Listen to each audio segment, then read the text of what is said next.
Welcome to the Big Fat Gay Podcast, where we're talking about the things that are weighing in our minds. I am Don Marshall, a chubby guy living in Los Angeles, and I am a house elf. You're like the elf on the shelf house elf? Yes, because I really want a pair of socks right now because my feet are cold. Oh, I feel like you should have solved that before we started recording. I know, but I'm not wearing pants, and I figured, what the hell? Let's just keep the ensemble. All right. You know, it might be the pants, Don. It might be. My knees feel lovely. It's my feet that I'm concerned about. Oh, dear. I'm Dan Oliverio. I'm a chubby chaser, and it is house time, isn't it? It's all about house. You stay in that house and you like it. I'm Trevor Keyson. I am a super chub, and I am fully dressed, including socks. I was a good boy. I showered this morning and got dressed, and now I have nothing else to do today. You blew your wad at the beginning of the day. You can't do that. I'm cleaning a couple toilets today, so that's a thing. Oh, but are you cleaning the bidets that you wisely have on your toilets? Yes. Uh-huh. Well, they have a self-cleaning nozzle. That's true. I did that yesterday. I'm Michael. I am a chaser, and I am also fully clothed and showered, and you can call me Mini Mikey the cute one. Oh, man. Yes, it's going to be that kind of a day, so buckle up, everyone. It's going to be that kind of a 3 to 4 months. Yeah. Oh, Lord. How are you feeling, Trevor? I'm good, I guess. So we have a weird recording setup, so no one heard this, but Mike will hear it when he's editing. I just very loudly pulled my my outline out from under my laptop. And I think this is the first time I've ever been aware of all the noise I'm making. Yes, I'm only catching about 70 or 65% of what you're saying. So you pulled something out from somewhere. That's all I know. Yeah, he's able to hear himself is what's happening. The options would be more diverse if he wasn't wearing pants like I'm not. Well, that ends the pantsless portion of this episode. Aww. So, oh, I don't think so. Don't you judge me. What's the point of working from home if you can't work pantsless? Fair point. Although having worked from home for the last 4.5 years, I have to say the number of days that I spent pantsless is directly proportionate to the number of days I was unhappy at home. So you connect those dots for me. So, Michael, you're saying you're trying to flatten the curve of depression in relation to pantslessness? Yes, exactly. I am managing my own self-quarantined undergarments and bits. The question is your pantslessness relationship to your sorrow your correlational or causal? Oh, well, I mean, I was going for causal, but I guess I can't really prove that. There you go. Yeah. Pants cause happiness. It sounds like we have to get back in the big fat gay wind tunnel and run some tests. So what's everyone watching this week or last week, or time is a flat circle now? Time is meaningless, and it's all cyclical anyway. Well, I've been watching Picard. I just finished Interesting. The run of the series. What about you, Dan? What have you been watching these days? We have been watching a lot of Are You Being Served, the 1970s British comedy. Nice. Yes. It's just so light and frothy and easy and just perfect. Just perfect for wiping your mind. I've also been putting on a lot of Vicar of Dibley, starring Don French. Love that show. I just love it so much. Everyone should watch Vicar of Dibley. You have to get it through BritBox on Amazon, which I was glad to do because I love Vicar of Dibley. And Michael, are you watching anything? To be honest, I haven't been watching much, although Julia, Max, and I went and we were trying to figure out what movie we wanted to watch, and it was a long and arduous process. And we finally settled on one of two choices. And the first was The Princess and the Frog, which is on Netflix and probably also Disney Plus. Huh. And the second choice was, what was it? Oh, it was Raiders of the Lost Ark. Oh, yeah. It's a little bit of movie comfort food. Oh, yeah, totally. So, Trevor, do we have a Lizzo watch today? Oh, we do. Oh, hell yeah. It's Trebek Watch. So this week, or I guess it was on last week. Once again, time is a flat circle that has no meaning anymore. So Jeopardy is still going through its pre-recorded episodes. And there was just an episode that aired where Alex Trebek kind of sang a question that was a Lizzo lyric. Lyrics for 1,000. Her new man on the Minnesota Vikings, Truth Hurts, needed something more exciting. Bum bum be dumb bum bay. Evan. Who is Lizzo? Yep, and I did it exactly like she does, didn't I? Alex Trebek performing Truth Hurts, which is just the perfect weird thing we need right now. It's just kind of this, it's as weird as everything going on, but in a comforting way. Yeah. I don't know, she's living her best quarantine life. She is, there's a great picture of her butt that she posted. She's on the cover of Mary Claire. I think Mary Claire Mary Claire Brazil. Oh, nice. Looking fabulous. She's still giving us nourishment in these times of uncertainty. And Alex Trebek is too. I want Alex Trebek to do the choreography, though. Come on. Yes. Alex Trebek dancing in front of the giant inflatable butt. A friend of mine showed me, I actually shared it on Facebook today, but I somehow missed that. Lizzo was on SNL a few months ago, and A.D. Bryant did, I guess, a follow-up to her Cardi B video, where she basically like channels Lizzo, and it is the funniest freaking thing I have ever seen in my entire life. I was dying, and I highly recommend going and checking that out. It was cut for time, which some of the skits that they post online that are cut for time are the best. Like, I know. They are so good, and I don't understand why they get cut. I guess maybe because it's like pre-recorded, so they just try and guess like what is good and what isn't. But the whole thing is just packed with like fantastic quotable lines, and it was a lot better than the Cardi B one, I would say. Yeah. But yes, AD Bizzo and Lizzo, definitely check it out. So I was thinking, since we are all in quarantine and we are seeing the world through our windows and through television and having a little bit of distance, it reminded me a little bit of sort of my first crush so long ago. Looking from a distance.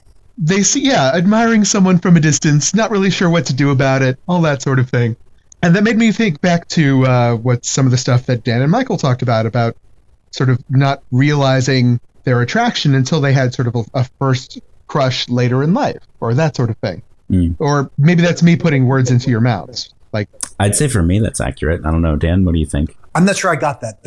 What about a first crush? So I had my first crush when I was like 8 or 10 years old, something like that, on a high school boy whose name I can't even quite remember. I remember his last name was Bennett, but let's look him up on Facebook. And like, I didn't know what to make of that. Like, the feelings were very strange and unusual, and I didn't know what to make of it. But I was 8 to 10. So I think a lot of emotions are strange at that age and confusing.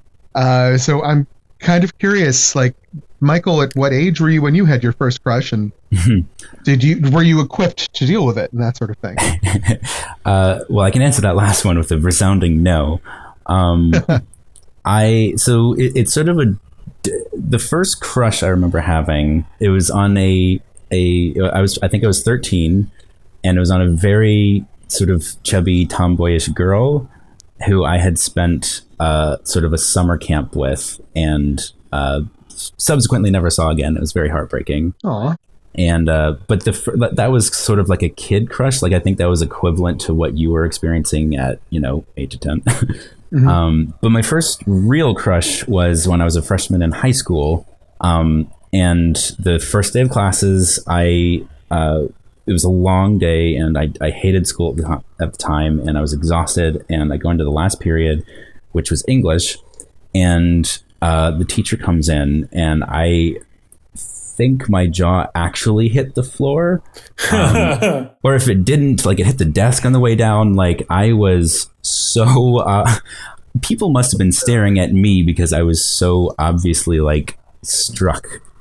His name, I don't know, maybe I shouldn't say his name. I guess it doesn't matter. His name was Mr. Gillespie, and he was this super cute, a little bit more of he was like a mix between a bearish type and a sort of a cherubic, chubby type. And I think he was 24, 25-ish.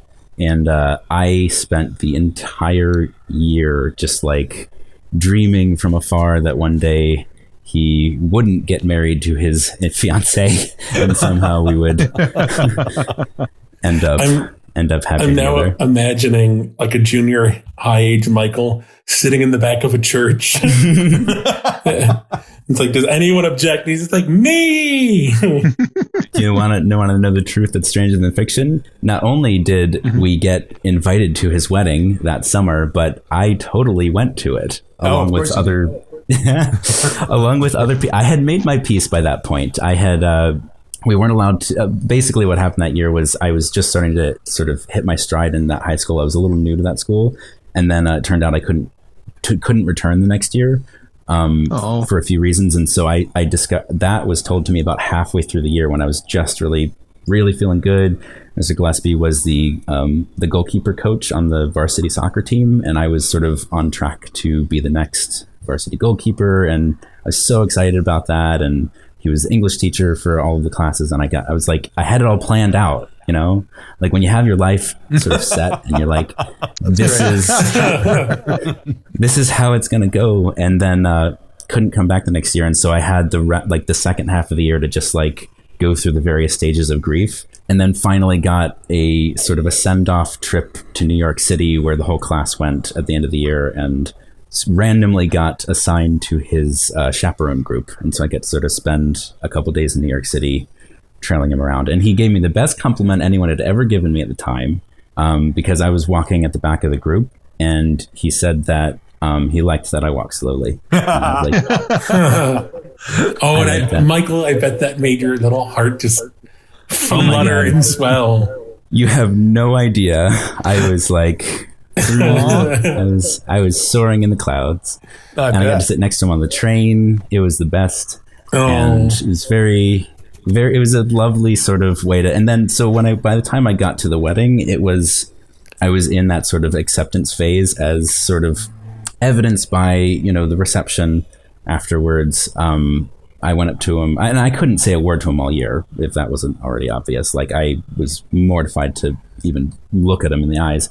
And finally, at the end, I went up to him and shook his hand, and I said, "I hope you guys are very happy and have a great future," whatever it was I said. But I got to say goodbye, and then subsequently never saw him again.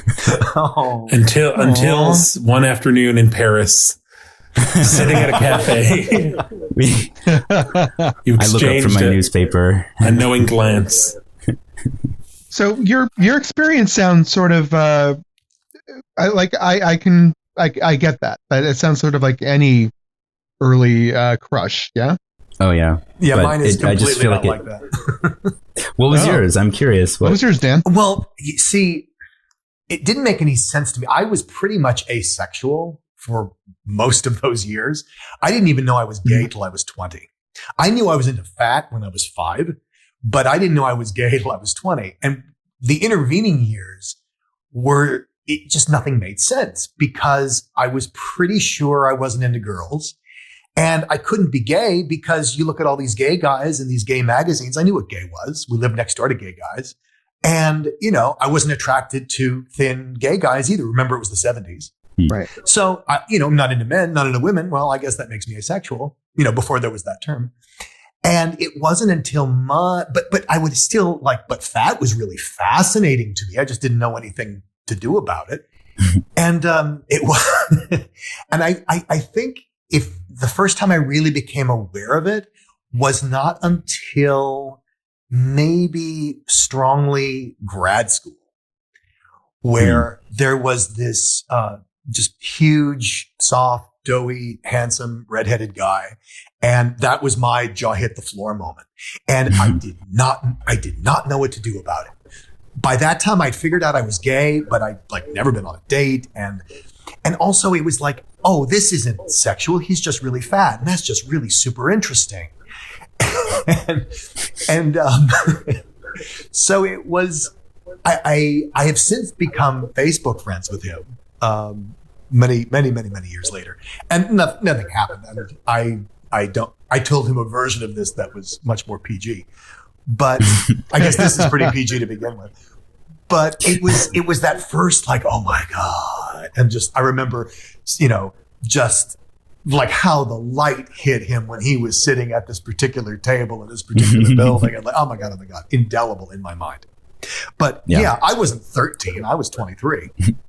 That's interesting though. Like, so you were aware of one half of your sexuality before you were able to sort of implement all of it at once. Yeah. And like a lot of chasers, and especially if you're a chaser and there's also a kink attached to it, like gaining encouraging or BDSM, that it really messes up your sense of being able to look out at the world and knowing what's what, because what you're feeling doesn't correspond to anything else anyone else is feeling. And you just feel at sea. I know I did. And that's a lot of what I talk about in my book. But yeah, I knew I was into fat. I just didn't think fat was sexual because we're always taught that it isn't. Yeah. Interesting. Now, and both of you also had sort of a eureka moment where like all of a sudden everything comes together and you have suddenly realize, oh, this is what I've been missing. Oh yeah. And violins swell and the horn section plays in the back. Yeah, that was definitely my epiphany about being gay. That came to me literally in a dream. Really? Yep. Please tell me about that, because that wasn't my experience, but I'm it's fascinated. So ridiculously. Again, a lot of us are just so far behind the curve because we have so much more stuff to work out. So the dream I had when I was 20 was nothing more than like me helping the neighbors move, and I was picking up boxes and moving. And at one point I hugged one of them. And then I had this thought like, oh my God, what if his partner sees me? And then he came up and hugged both of us. And that was my big epiphany. It's completely PG rated and not interesting whatsoever. But I woke up the next morning, was like, oh, gay. Got it. And I remember being so disappointed. So this is like sophomore year of college. I was home for the summer.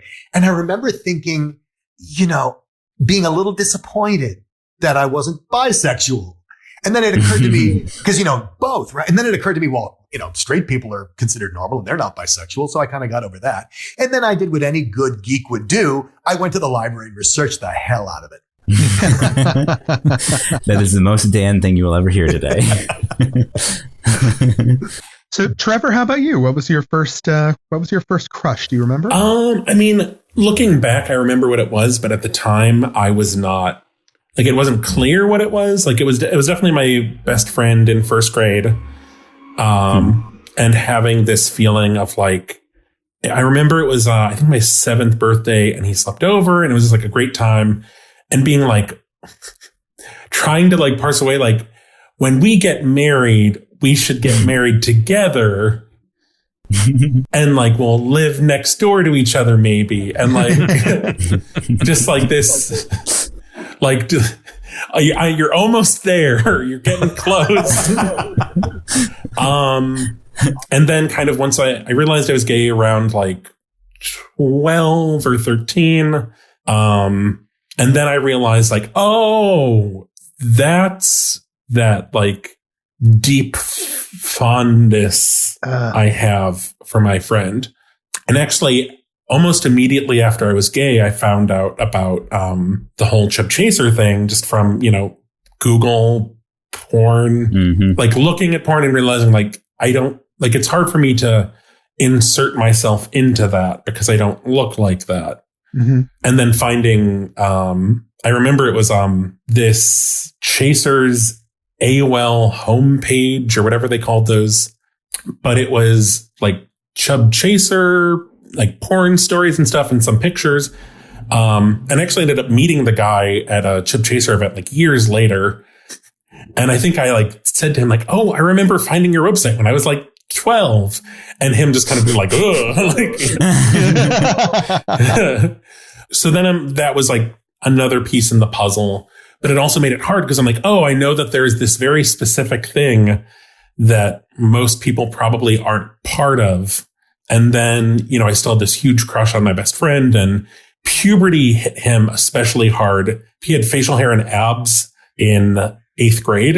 Jeez. I was surprised he was still friends with me because it was very clear, like, he is a jock and I am like an outcast of the nerds. And there was this one moment where we were, it was rehearsal for the 8th grade play, and we were sitting, and he just turned to me and he said, "Feel my abs." And he lifted up his shirt. I was just like, this is some kind of trap. This is, I don't know what this is. This is, and I'm like, no, I don't want to. And he took my hand and put them on his abs. And I just remember being like, trying not to explode. Poor little baby Trevor. Yeah, that was rough. And it was Catholic school. So there was this other, like, I don't know, intensity to the fear of people knowing I'm gay, and then the fear of like my friend finding out.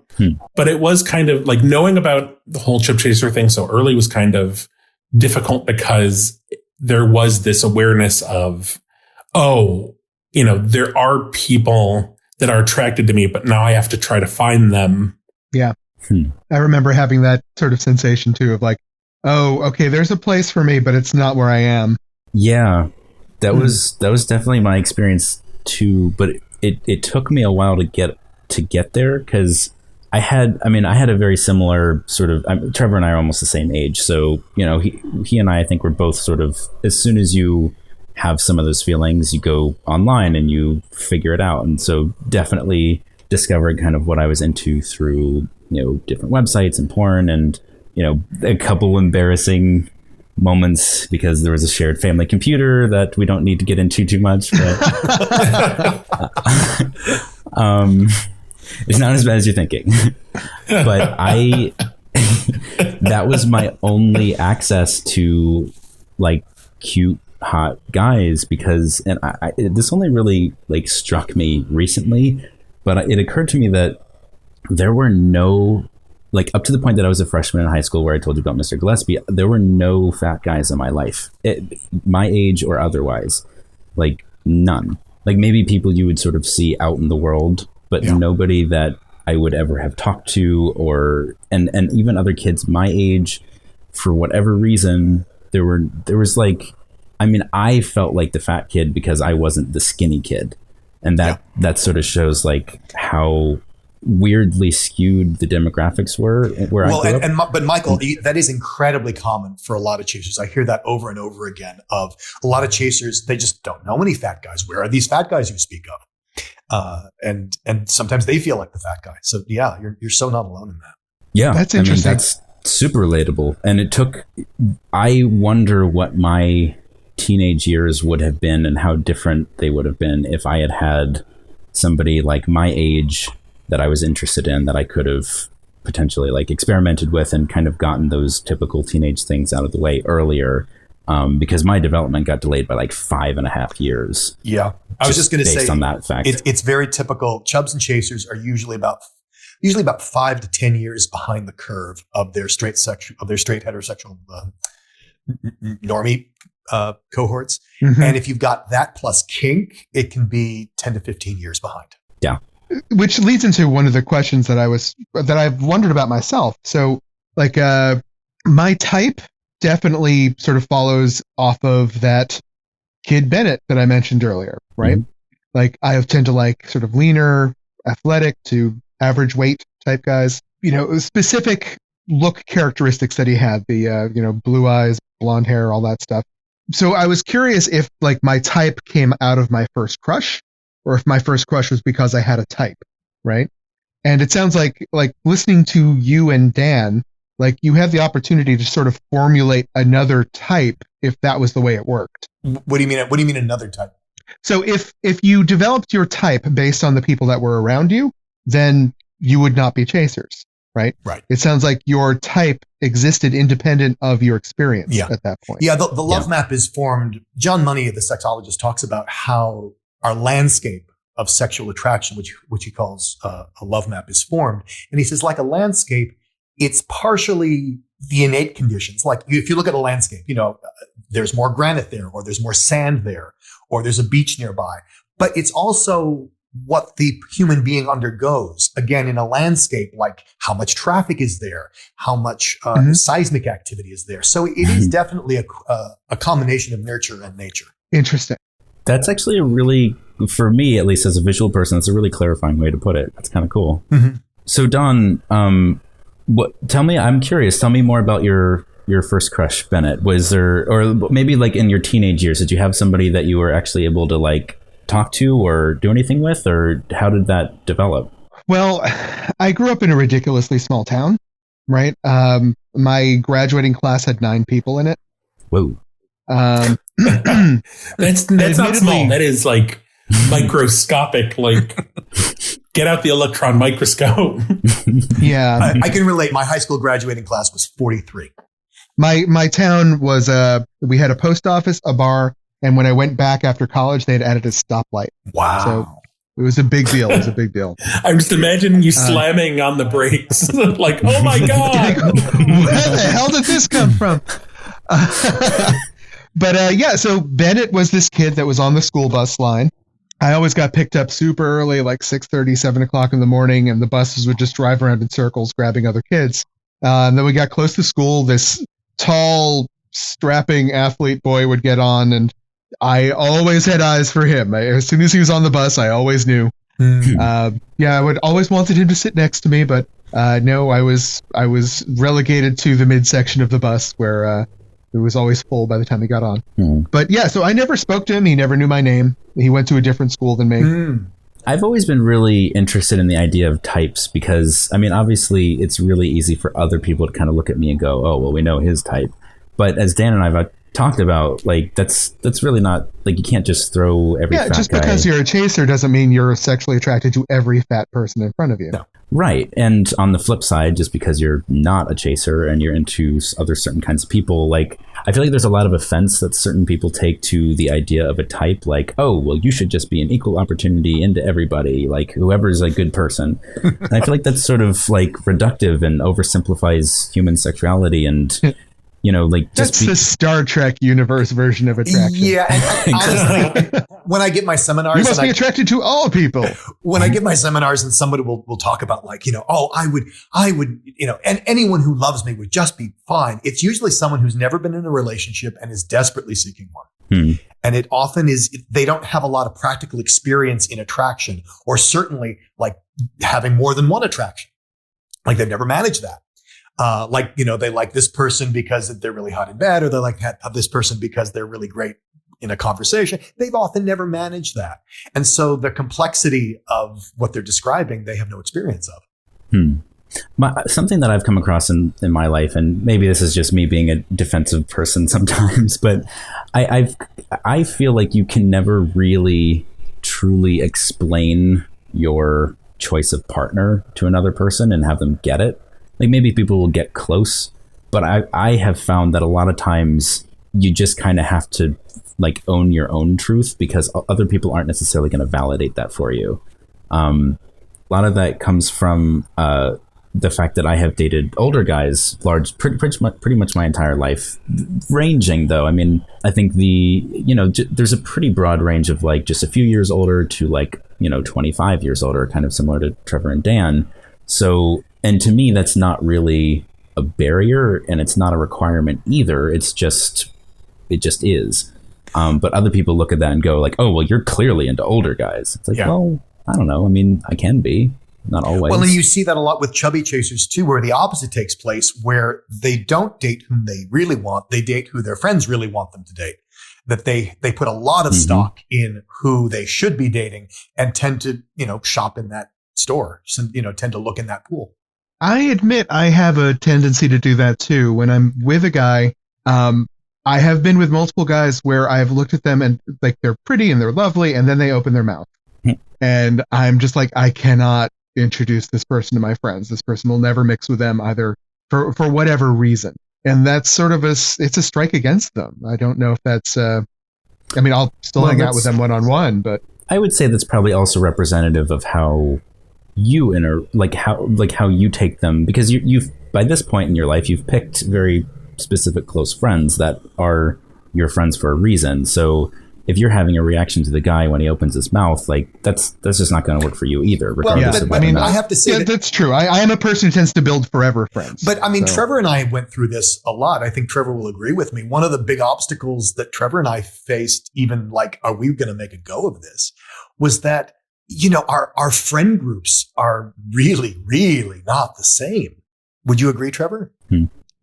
Yeah. Well, especially I feel like when we started dating, because we were in such different points in our lives. So our friends were in different points in our lives. And there's 24 years difference between us. Yeah. So just trying to bring those two worlds together was initially a challenge. And I remember feeling what Don felt, which was like, oh my God, how am I going to introduce him to my friends? This is not going to work. And then I just began to appreciate qualities about Trevor that, I never valued these qualities before because they weren't my qualities. And I just started to appreciate like, oh, wow, that does work. It's just not the way I do it. It's not the way I communicate. And, Trevor and I we've had some very interesting outings, either with my friends or with his friends, where it's like, okay, maybe we don't need to do this together. I'm thinking of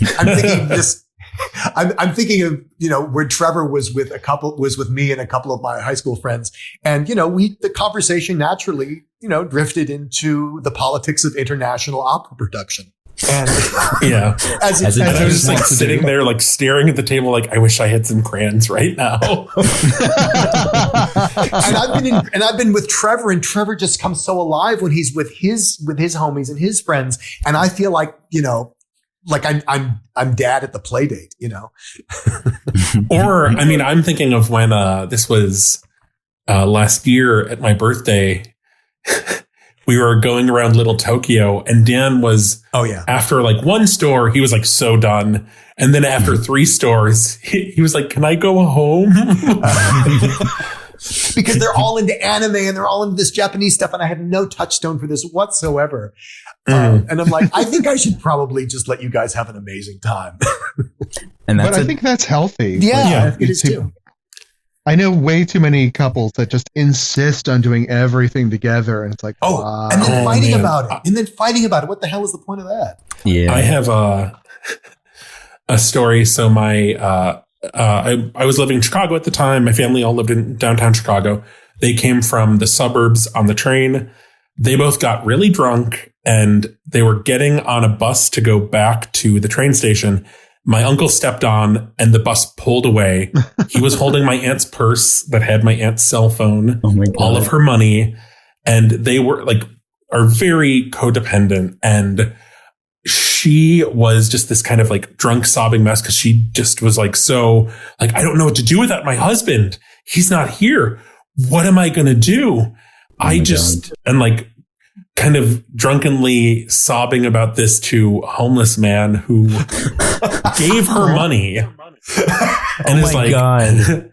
I will help you get home. And they have become even more codependent since that horrible event, not realizing like, oh, maybe like we should both have cell phones. So Michael, it looks like you have a tip for us this week. Yes, for the first time ever, I am contributing. In kind of a strange way, I have been weirdly well prepared for this kind of, self-quarantine isolation that we're all putting up with right now.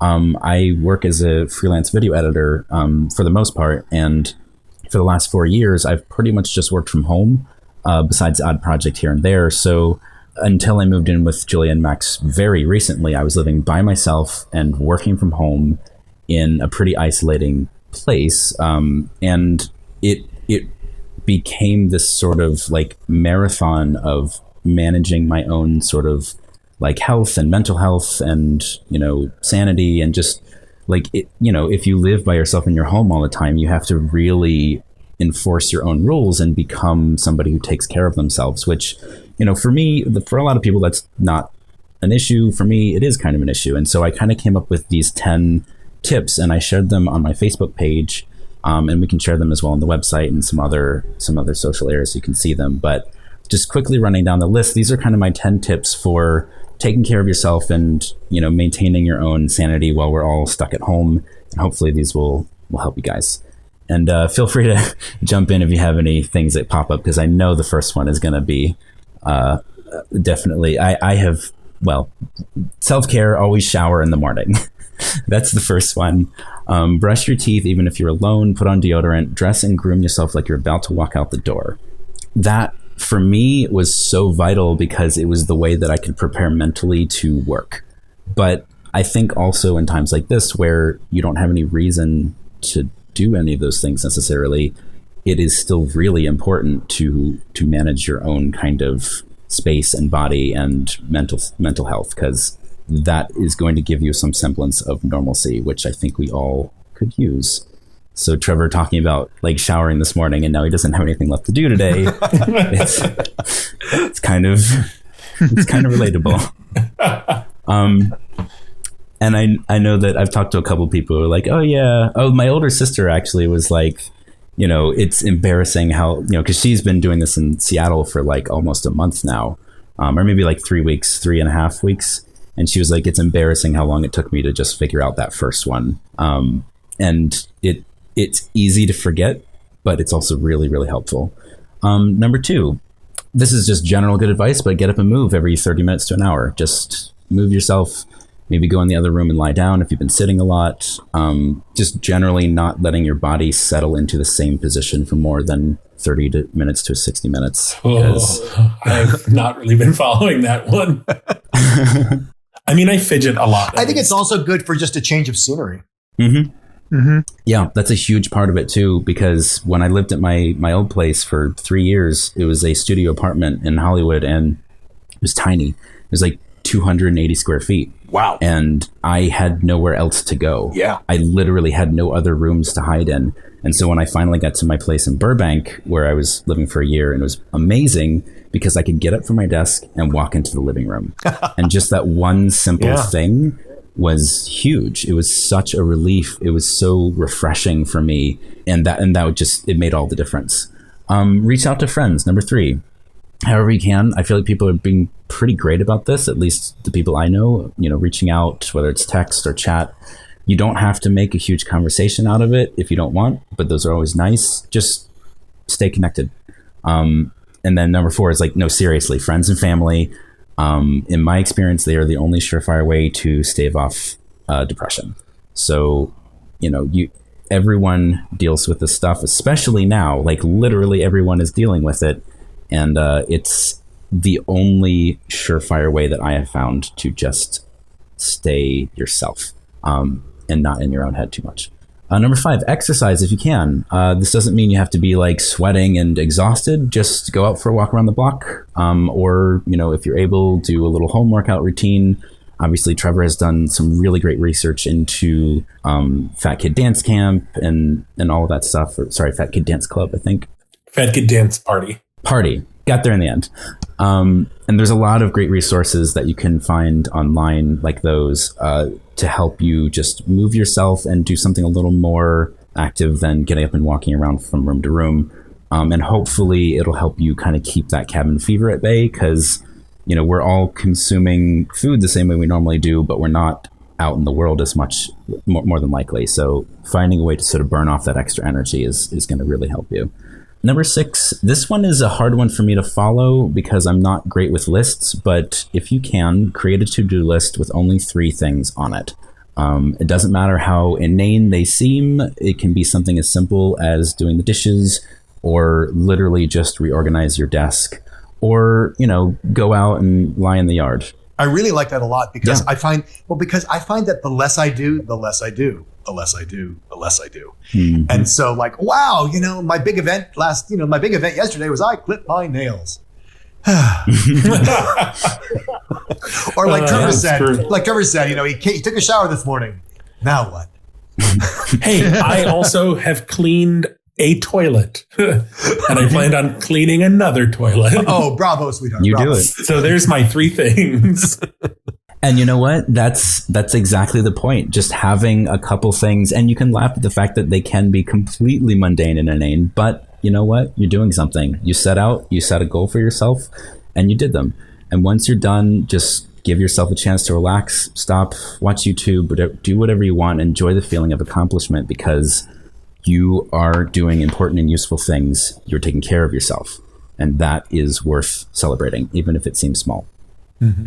Number 7, if you can and if you want, try something new and give yourself permission to only do it once if you don't like it.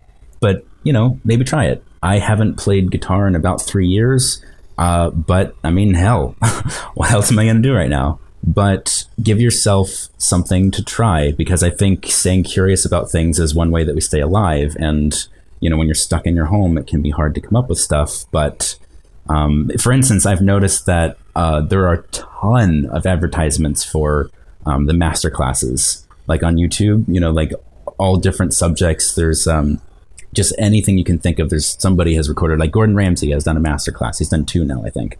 And so if you want to learn something new, I mean, maybe you don't have to pay for the whole program, but go out and find something that you're curious about and give it a shot.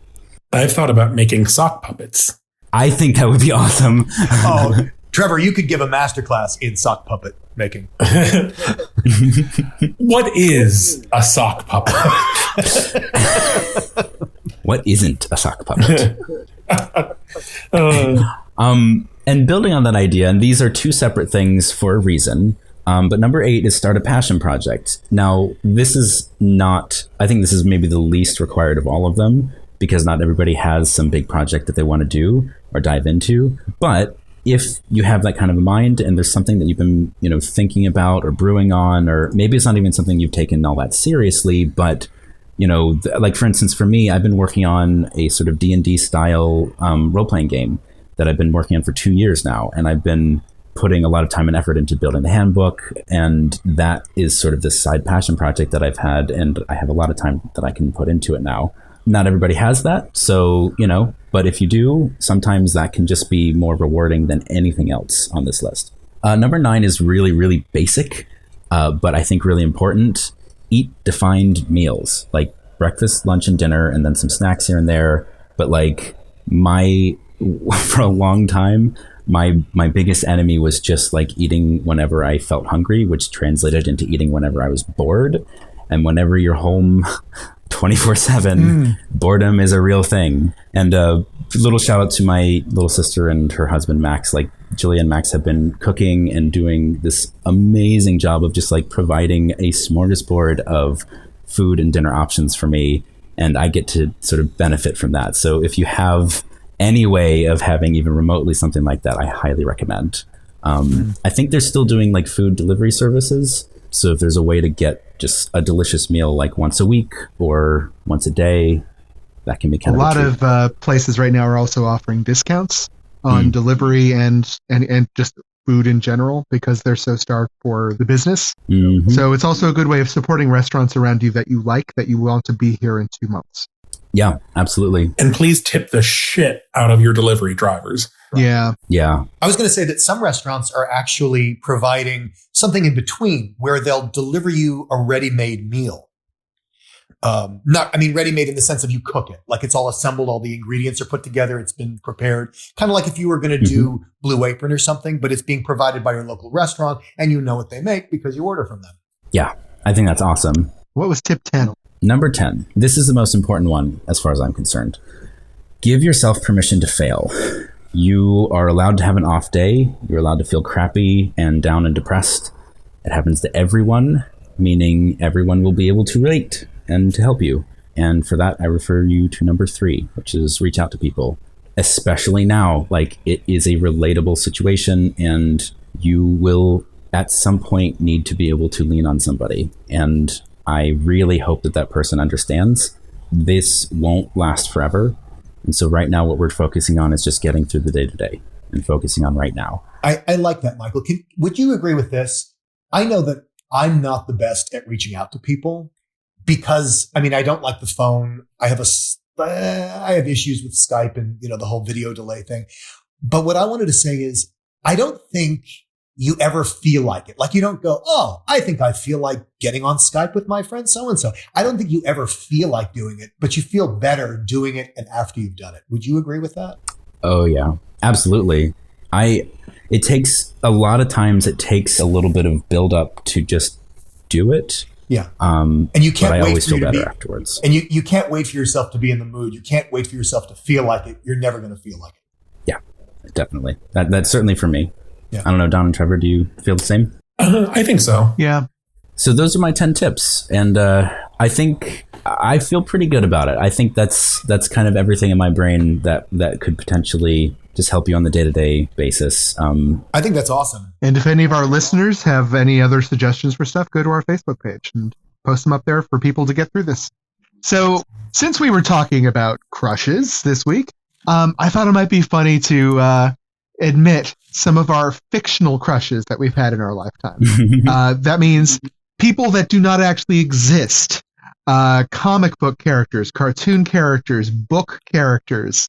Probably not like TV shows and stuff, because then usually it's just going to be an actor. But so, for example, I remember like my first fictional crush when I was a kid was a character from a TV show that I'm sure no one but me remembers, called Battle of the Planets. Oh, It was a Japanese cartoon. Do you remember that? I remember the title. I'm not sure I ever saw it, but I certainly flashed by it in my cartoon watching. Yep. Now, some people may know it today. They've remade the cartoon and it's called Gatchaman now. But it was basically an early version of Power Rangers, where a bunch of teenagers dressed up in bird costumes and went out and fought invading monsters and alien troops that were attacking the Earth. And there was this guy on there called Jason. That was the bad boy of the team, the dark-haired brooder who had an awesome sports car that shot rockets. Is he the one with the dark blue cape? Yes, that is the one. My first crush at all. I didn't even know it at the time, but there you go. If you could, I liked a cartoon character when I was a kid. If you could take Jason on a date, what would your date be?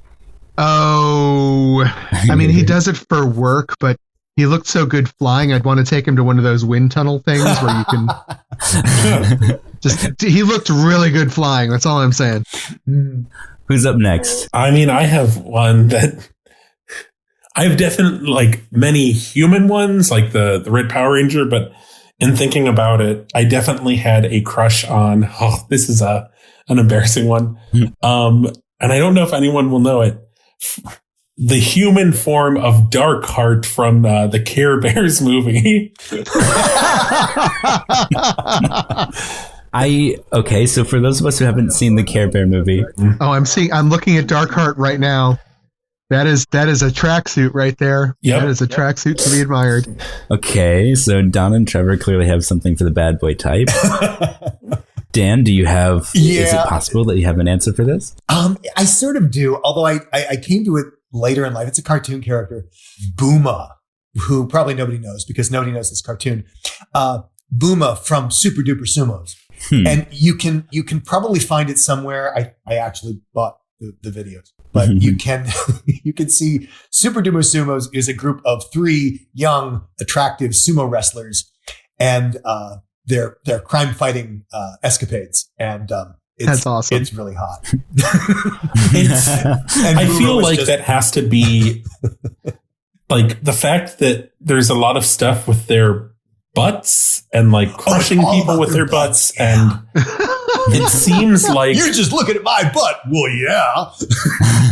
Is this a mainstream or a fetish cartoon? Oh, no, it's mainstream. It was on Nickelodeon. I don't know, the late 90s, early. It was 2002 to 2003. Really? It was DIC Entertainment. I'm looking at the Wikipedia page. I don't really know. Oh, it's Deke. Really? Yeah. And it was on Nickelodeon. But yeah, Booma was my guy. Yeah. Wow. Booma. I will have to look up Booma. You just for the visual, just look up an image from it and you'll totally get why. Oh my God. So hot. It's so specific. And I feel like it's like, this has to be a chaser. And it's like, I imagine it's like they open the wrong file in the pitch meeting. And it's like, it's for, kids, because kids think butts are funny. It's funny. It's not hot. Why would someone think that's hot? It's just Oh, wow. giant I butts. have just pulled up a picture of Booma, and yep, I see what you mean. There's Trevor. You got to share this. I'm going to send this to Trevor, but yeah, that's fantastic. Episode 23 of season 2 is called "I'm Too Sexy for My Butt." Yes, you are. Well, what about you, Michael? Other than we have another Booma fan now, but Well, I haven't seen Booma in action, but based on the still. So I actually have one old one and one recent one. Well, I don't know if recent is the old one, and this is from way long ago. I was probably 5 or 6, whenever it was the first time I saw Aladdin, like young kid.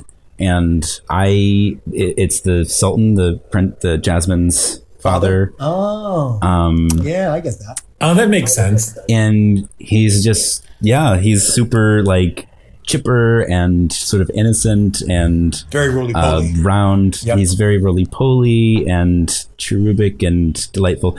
Hilariously, when I was a kid, I don't know how much this says about me, but when I was a little kid, like again 4, 5, 6, somewhere around there, I thought he was her mom.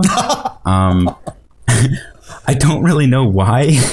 It took me a long time. I guess I just didn't recognize the facial hair, or maybe it just didn't matter. But yeah, that's and I have watched Aladdin hundreds of times. It is my favorite Disney movie. Aw. Aw. Well, he's very nurturing towards her. He is. He's a good dad. He's a little, he's easily manipulated, Yes. but that's his only fault. All right, so I'm curious if our listeners have any secret crushes and on cartoon characters, comic book characters, or fictional book characters. Let us know. And Trevor, where could they do that? Ba-ba-ba-da-ba-ba. We're on Instagram and Twitter as @BigFatGayPod. We're on Facebook as the Big Fat Gay Podcast. And you can go to the website, www.bigfatgaypod.com, to message us there or see some lovely things that we talked about on the episode page. And you're still in quarantine listening. There's someone behind you. And they're about to cough. So cover your mouth.